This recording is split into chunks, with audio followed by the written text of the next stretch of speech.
Well, good morning and welcome back to the Big Picture Ag Read Your Crop Stories series. We're out here today in central Missouri along a cornfield that I've been monitoring. We're moving right along. A lot of this corn is at brown silk. We're 15 to 1600 GDD, so we're moving right along. And obviously last week last session, we talked about being able to open those ears up early and see what we've got. Now we're far enough along we can actually get to making some determinations. So we're going to take a look at that a little bit. Just in general, what I would say is a lot of the crop I've been in this year seems very consistent, surprisingly, even for the weather that we've had. But we're also very minimal disease pressure. A year ago, we had a lot of southern rust in this area starting to blow up already. And even though a couple of weeks ago, we had about a week of really strong winds out of the south, kind of caused some concern. Is it going to carry that rust up again this season? So far, haven't really seen too much of that in anything I've been in so far. Talks of tar spot and some other things kind of getting a start, but I haven't seen any issues where it's really getting a big run. So a lot of you are making your fungicide applications, and some of us are doing some additional fertility applications in conjunction with that, because the corn looks really good. Right now, the color looks good. The plant-to-plant consistency is great. So in all in all, I think in a lot of places, outside of places that flooded completely out, I think we've got some pretty decent potentials shaping up. So let's talk a little bit about that real quick. As I walked out in this field, like I say, we're getting pretty well through brown silk. Pollination's just about over with. And as I walked through and started just feeling some of the ears, just through the shucks, it was like, hey, this is maybe a little concerning. So I pulled a couple. And the thing that I noticed as I started to pull them is, and you can see this is one of the ears I pulled, maybe not completely finished. Some of the very tip might still have a little pollination to do, but in essence, this plant is pretty well finished. What I was feeling a little bit was on the tip here, you can see that there's some of that probably isn't completely filled. Now, this particular ear was from an adjacent plant that was a little bit farther behind. So the stalk wasn't quite as big. And when you felt the tip of him, there's quite a bit on that ear that didn't pollinate. And on initial feeling of that, it's like, oh, this is concerning. This is scary. What's going on here? The challenge is, and you can see in these two ears, the plant that was a little farther behind, the kernels aren't quite as fully developed, so it's not quite as big, not quite as long.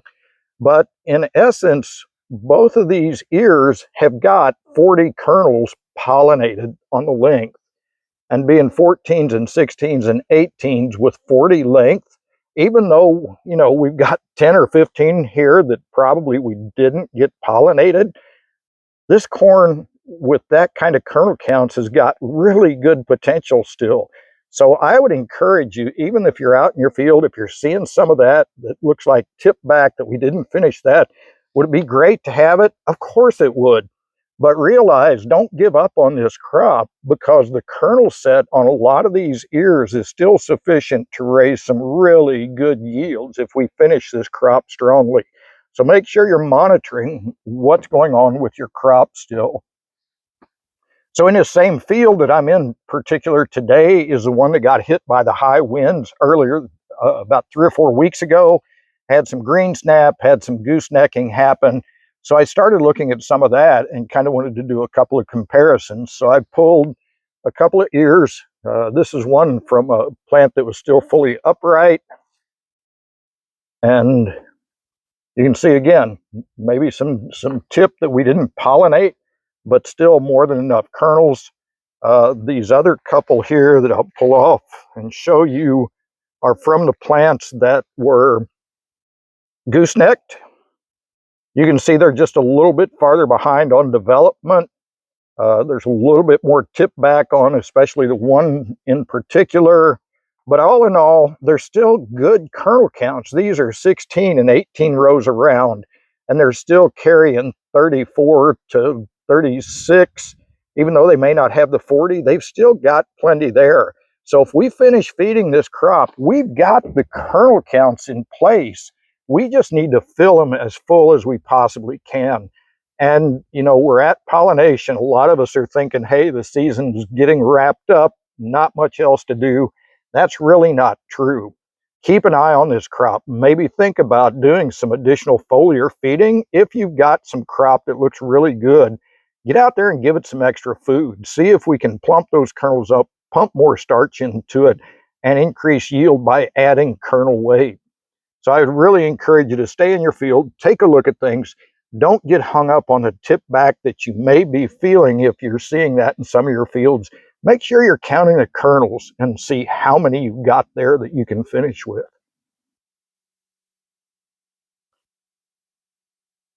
And while we spend quite a bit of time talking about corn in the Read Your Crop Story series, because it seems to be the one that a lot of us focus on, we seem to understand it pretty well, soybeans are a big part of everybody's operation too. So let's not ignore them.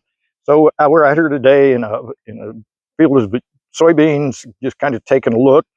You know, the crop's coming along. Depending on your planting date, obviously, some of us had some challenges getting the crop planted. So planting dates can be kind of spread out for some of us this year.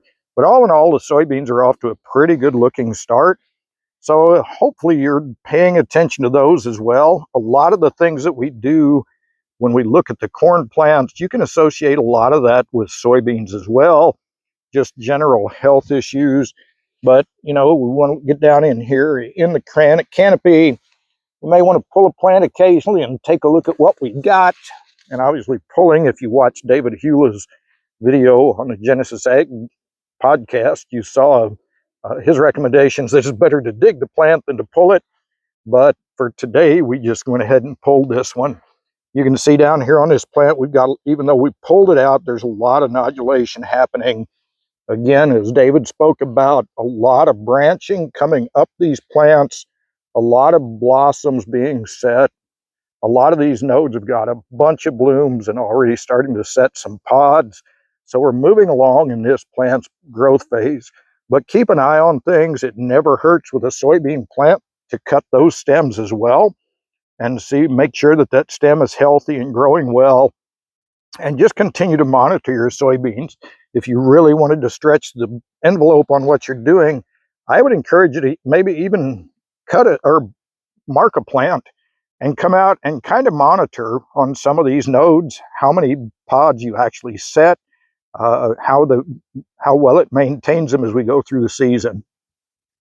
So anyway, hopefully that's helpful. If you've got any questions on soybeans, don't be afraid to reach out in that regard as well.